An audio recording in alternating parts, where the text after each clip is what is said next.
Welcome to Closer to Venus. I'm Johnny Burke, and today's guest is Bernhard Tevis. He is a practicing hypnotherapist and founder of the HypnoBox, an app that provides self-hypnosis sessions for mental and physical health issues. Today, we'll talk about his journey of becoming a hypnotherapist as well as his work in self-hypnosis.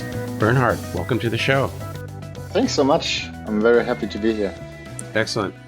So how did you learn about hypnosis? What was the journey like, and how did you eventually decide on being a hypnotherapist? Yes, actually, I didn't have any idea about hypnosis about 10 years ago. I was an event manager. I was in a burnout with depression, panic attacks, sleeping disorder, and I smoked like crazy. That time, I was in charge of the whole events in Mercedes-Benz Museum in Stuttgart, Germany, and it was a super stressful job. I couldn't help it. I smoked like crazy, like 30 cigarettes. And after some time, I felt it in my physical body that I had a chronic infection. And I couldn't brush my teeth anymore in the morning without puking. And that was the moment where I said, hey, I got to change something. The first thing I did was like stopping with willpower, exercising willpower. But every time I had stressful situations, I started smoking again. And I didn't understand that. So why can't I control that? I was in control somehow, I thought, of my life. But there were so many things right now where I started to rock bottom. And I think, hey, what's wrong here? Then randomly a hypnotherapist moved into my house and we started talking. And he taught me about hypnosis, what it is, what it's not, that it has nothing to do with sleep, that you're still aware of everything, in control, and that it's like the most fantastic tool for change work existing at the moment. And I said, oh, that's very interesting. Let's go with that. And then we did a session 2 weeks later, and I never had the need to smoke again. That's 10 years ago. That was so fantastic for me that I said, hey, I want to learn that.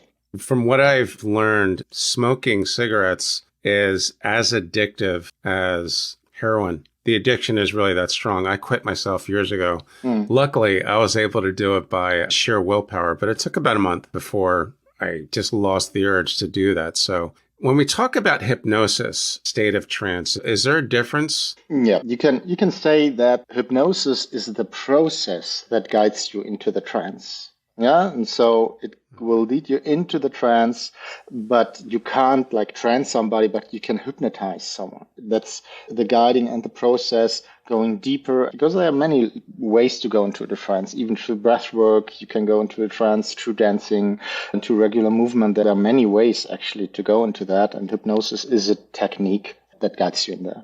Is there any relationship between states of hypnosis and states where a medium becomes connected to the unseen world? Is there any connection there? Yeah, I definitely that is only possible from my point of view if you go in a sort of trance, and then there is this gate to whatever, to channel or to get information. But it's necessary for sure to go in a certain state to be able to do that. So you have to shift somehow. Some might learn it accidentally or randomly, other got a teacher or something. But definitely there must be ways how to shift the state to go into that. Okay, so there are, as you say, gates or like portals. Definitely. To those realms. I believe there are many ways or things that we don't know, that we don't completely understand, and that we can't, of course, not like prove or measure. It's a lot about what people tell, or in hypnotherapy, what they experience there, or how I experience things. I also go into connection with my clients. So I sometimes have the picture in mind from them. They have already the pictures in mind from me. Sometimes I have the answer from them already somehow there. It's quite fantastic what can happen there if both are in a trance. So in that state, then, there seems to be a different connective mechanism of some sort where it's obviously above the level of communication that we have in our civilian lives. Yeah, definitely. And I believe that we have like more senses than we think. I believe in information fields where we have informations available, and our subconscious mind can be like an antenna to enter this. For others, go into different states, past lives, between lives, and there can be very interesting things happen. Yeah?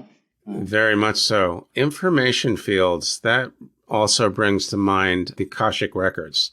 Is there a connection with that, or is that something completely different? What is Akashic Records? I'm not sure if I get this in English. Sorry. The Akashic Records is apparently a book of past events, current, and even events in the future. It comes up a lot when we talk about past lives and trance-like states and things like that. So what happens to the conscious mind when we enter hypnosis?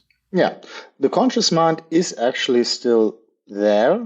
I call hypnosis also focused concentration. The prefrontal cortex, where the conscious thinking is taking place in the brain, is shutting more down, but it's still there. So there are still thoughts, might be still thoughts, more in the background, but you're still aware, you're still in control, you can still answer, you can still talk. Yeah, and in the states of trance I'm working with, there are also very deep states of trance where there's no activity at all, but I don't normally work in these depths because it's not so effective as I do that in trance levels where the conscious mind is still there. That's much more effective to work from my experience.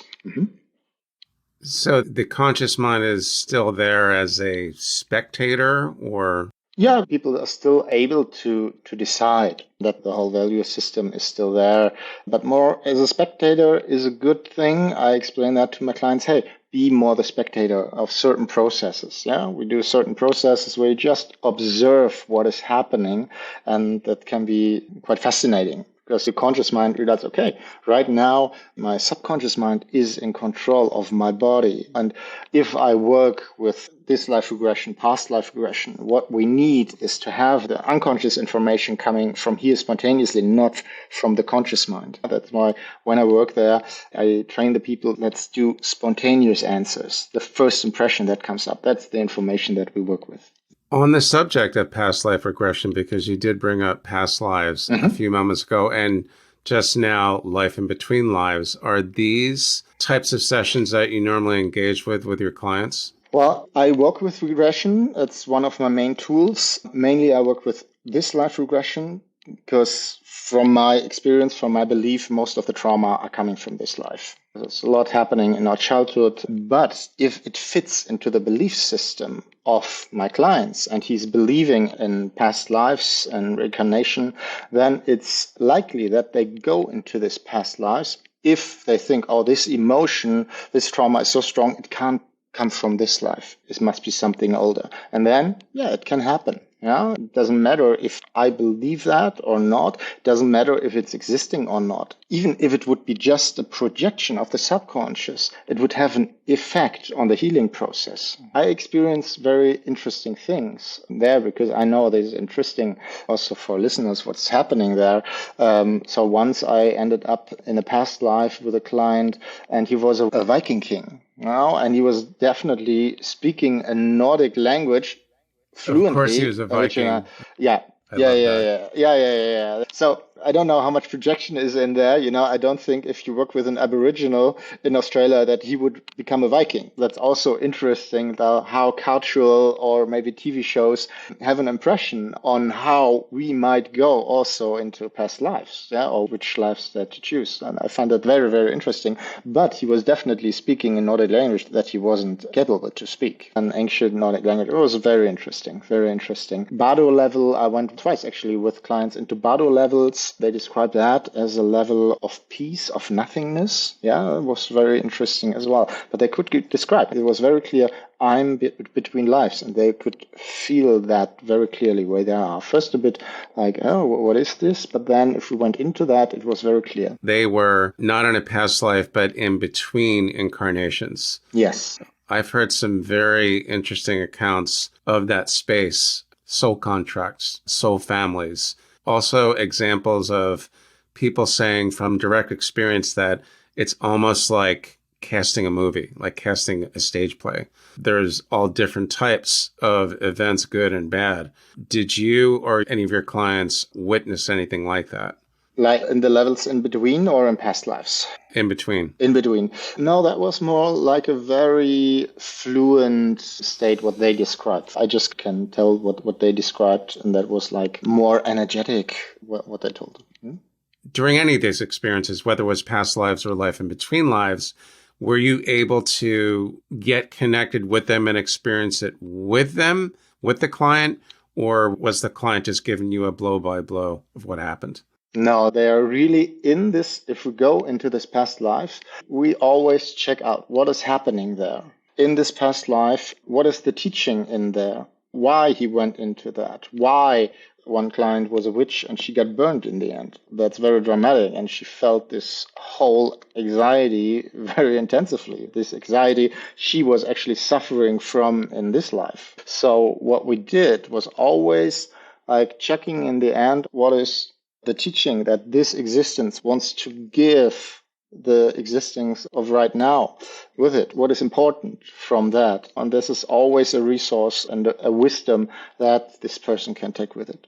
And it seems to me that no matter who I talk to about this, whether it's a past life memory or an in-between life memory, there definitely is a healing part of what goes on. Yeah. And you brought up an interesting comment earlier where you said, it doesn't matter if you believe in it or not, but if someone were to experience a past life, they may uncover an issue that is affecting them in this life. Exactly. Is that true? Exactly. But I must say, I had it once that a client didn't believe in past lives at all. And because I always check it in the pre-talk, I check always, okay, what's your belief system? So I read that. And then she actually went into the past life. And that was super surprising for her. That was like something where she was like, okay, I was expecting everything, but not that. And that is very rare that people go into past lives if they actually don't believe it, but it's possible. It also shows if this emotion is that strong, especially in Germany, I had several times that people were full of anxiety and they went into situations in German concentration camps, actually,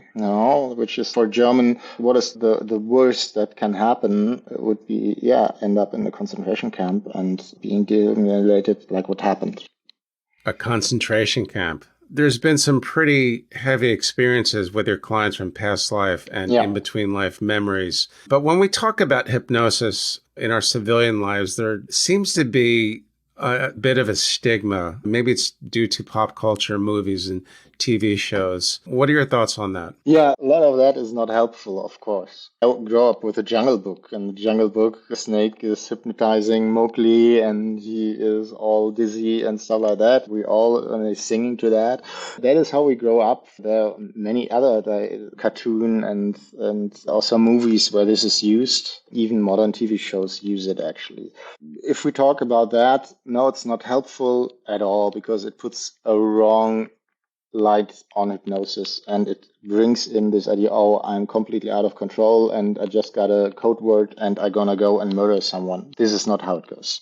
The other thing is stage hypnosis, where people run around like chicken or something.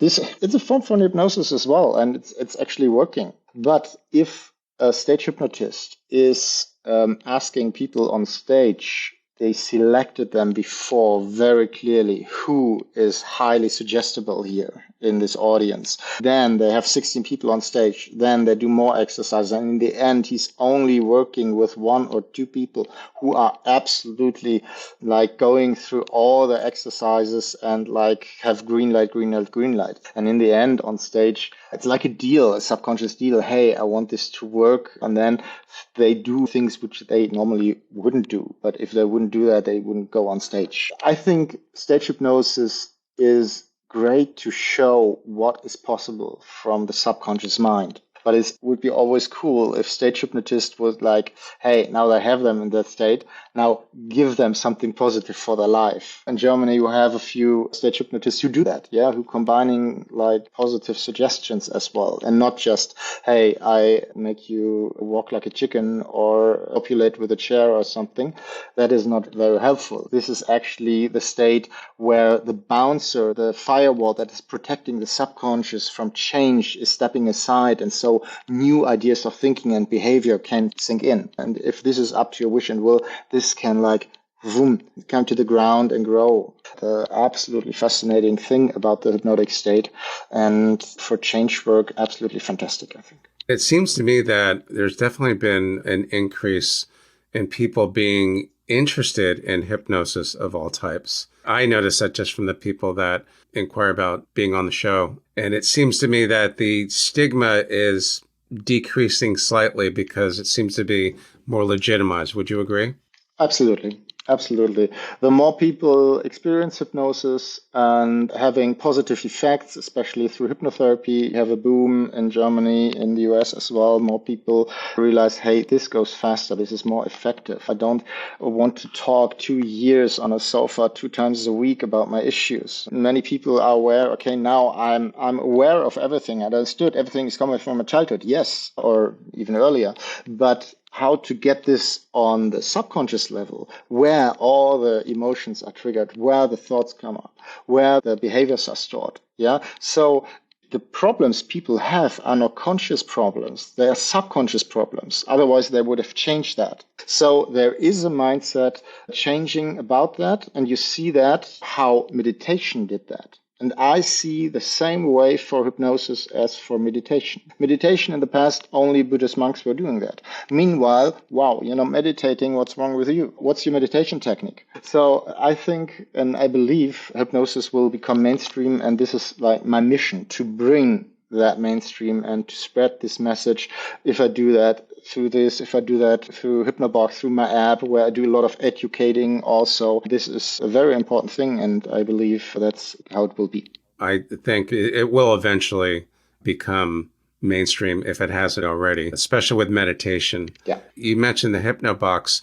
I wanted to ask about how you are the developer of the hypno breathing method. How is that different from, say, shamanic breathing techniques or maybe yogic breathing techniques? So the patterns or the breathing patterns are quite the same from some yogic and shamanic breathing techniques. So you inhale deeply, breathing out. You change through breathing the ratio between oxygen and carbon dioxide in your blood. That brings you into a trance quite quickly.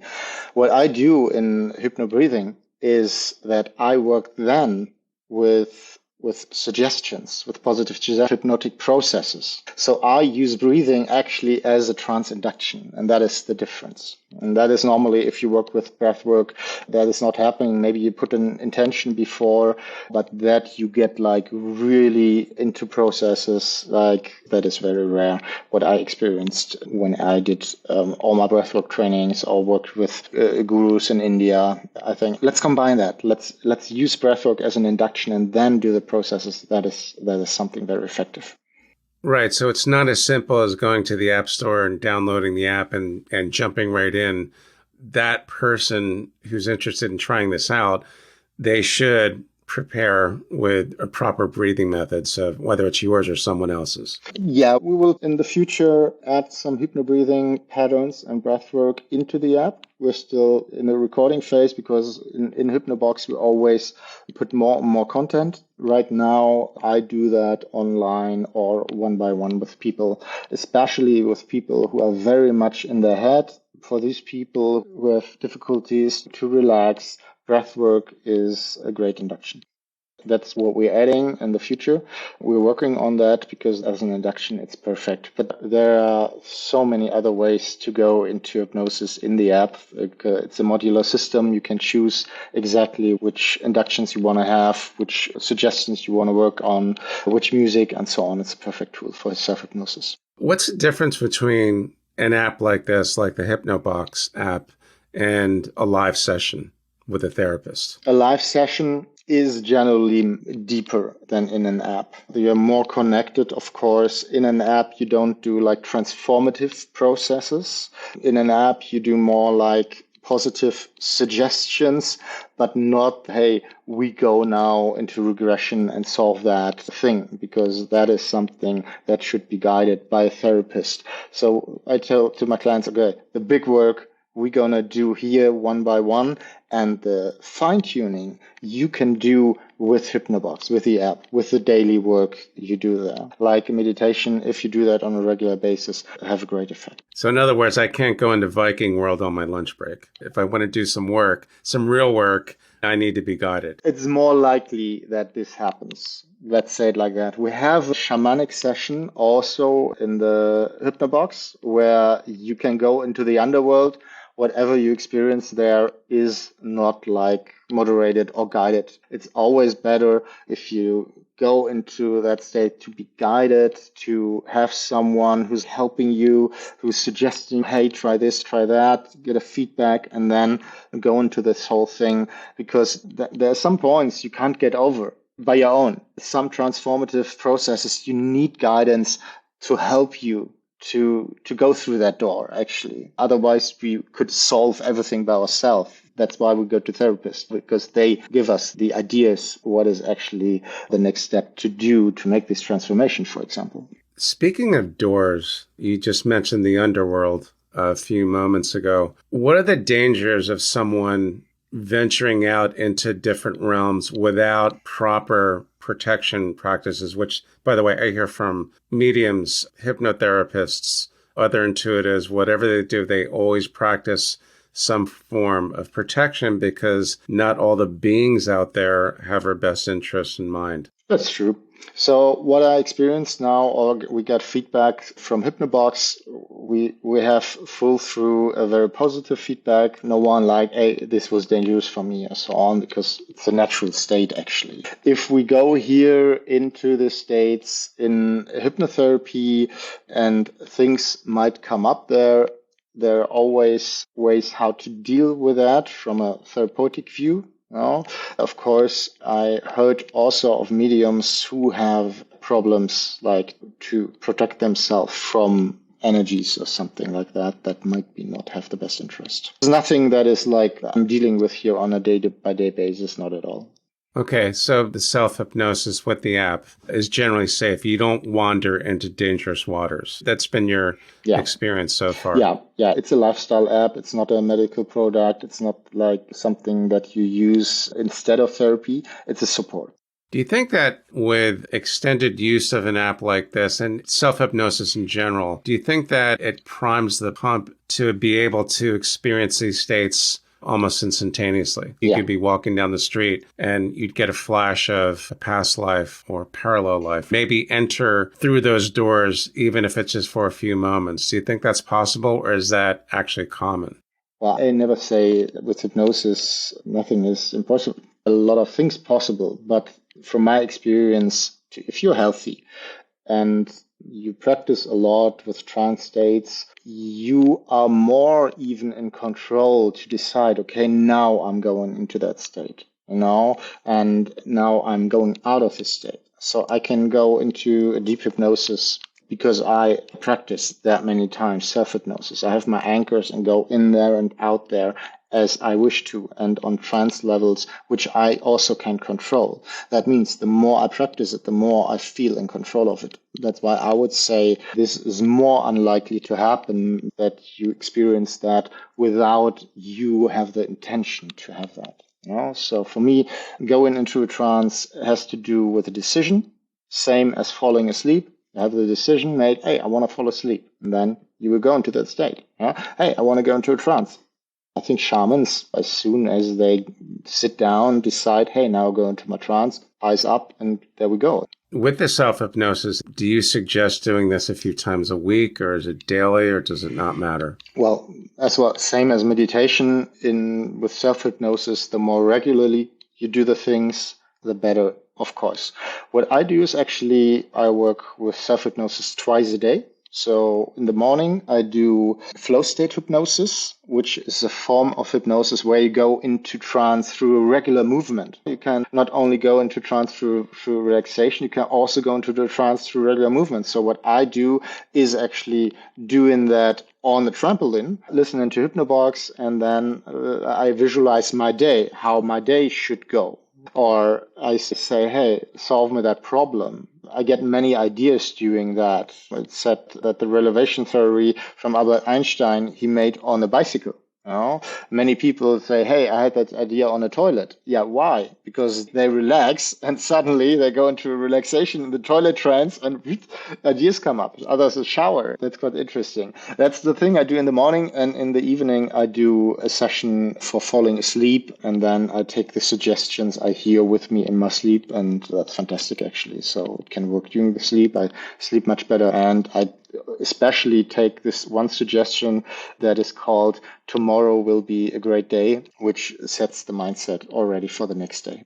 There are a lot of benefits. It sounds like it's almost teaching the subconscious what you wanted to accomplish. Exactly, exactly. Many people ask about what's the difference between meditation and hypnosis. In hypnosis, we really focus on the induction, that we go into this theta state. Brain waves, more theta, less beta. In a meditation state, it's beta brain waves.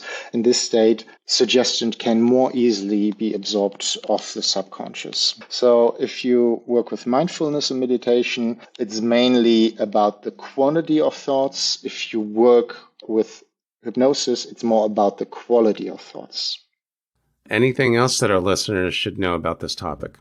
I would definitely give it a shot, try it out. If it's with a hypnotherapist, if it's with Hypnobox, this is something you can test for free and make an experience, because the change happens through the experience in the hypnosis as well. That's why hypnotherapy is so effective, because suddenly you're in a different state. You can experience things differently. You have more access to resources. You can see more pictures maybe. Everything is more vivid. You can also go into positive situations. Yeah, not just past lives or something, just like relive positive things, anchor that and use that as a resource for the future. So you can also reconnect them like a phobia with a positive emotion. And that is the powerful thing about that. So if you haven't tried it, give it a shot. Excellent. Thanks for coming on to the show today, Bernhard.